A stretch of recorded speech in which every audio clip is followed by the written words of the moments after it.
রাশিয়ার ভয়ঙ্কর শক্তির জাগরণ। সুপার পাওয়ারদের টক্করে পুতিন ফ্রন্ট ফুটে। এক বিশেষ অস্ত্র আছে রাশিয়ার প্রেসিডেন্টের হাতে। ধ্বংসের নতুন এক খেলায় মেতে উঠতে পারে রাশিয়া, আর টার্গেট হবে পশ্চিমারা। বিশ্বকে চমকে দিয়ে রাশিয়ার প্রেসিডেন্ট ভ্লাদিমির পুতিন জানিয়েছেন ওরেশনিক ক্ষেপণাস্ত্র ব্যবস্থার কথা। এটি কোনো সাধারণ অস্ত্র নয়, এটি এমন এক অস্ত্র যা হাইপারসনিক গতিতে শত্রুর লক্ষ্যবস্তুতে আঘাত হানে। পুতিন স্পষ্ট বার্তা দিয়েছেন মার্কিন যুক্তরাষ্ট্র, ইউরোপ ও এশিয়ার মাঝামাঝি পাল্লার ক্ষেপণাস্ত্র মোতায়েন করে তাদের নিরাপত্তাকে হুমকির মুখে ফেলেছে। রাশিয়া এর জবাব দিতে সম্পূর্ণ প্রস্তুত।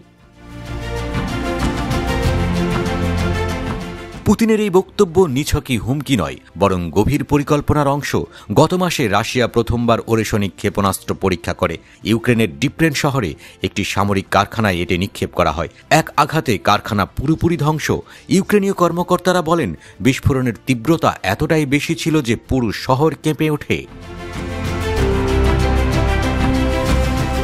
ওরেশনিক ক্ষেপণাস্ত্র রাশিয়ার সামরিক ক্ষমতার এক নতুন মাইল ফলক। এর কিছু গুরুত্বপূর্ণ বৈশিষ্ট্য হল অবিশ্বাস্য গতি, শব্দের চেয়ে 20 গুণ দ্রুত, সুনির্দিষ্ট লক্ষ্যভেদ, শত্রুর প্রতিরক্ষা ব্যবস্থাকে ফাঁকি দিয়ে লক্ষ্যবস্তুতে আঘাত করতে সক্ষম, প্রতিরোধ অসম্ভব।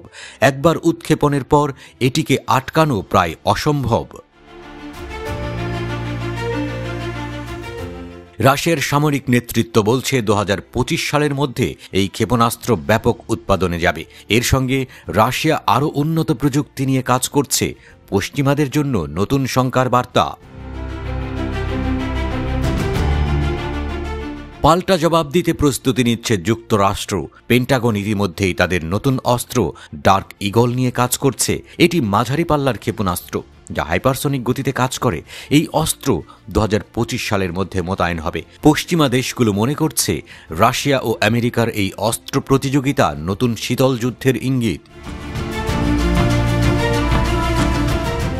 1987 সালে রাশিয়া ও America intermediate range nuclear forces চুক্তি করেছিল। উদ্দেশ্য ছিল ভূমি থেকে উৎক্ষেপণযোগ্য মাঝারি পাল্লার ক্ষেপণাস্ত্র নির্মাণ বন্ধ করা। কিন্তু 2018 সালে আমেরিকা সেই চুক্তি থেকে সরে আসে। তাদের দাবি, রাশিয়া চুক্তি লঙ্ঘন করেছে। একই সঙ্গে চীন এই চুক্তির অন্তর্ভুক্ত না হওয়ায় তারা নিজেদের প্রতিযোগিতায় পিছিয়ে পড়তে চায়নি। পুতিনের মতে আমেরিকার এই সিদ্ধান্ত বিশ্ব কৌশলগত স্থিতিশীলতাকে ধ্বংস করছে। তিনি বলেন, আমরা প্রস্তুত। আমেরিকার যে কোনো পদক্ষেপের জবাব দিতে আমাদের শক্তি যথেষ্ট।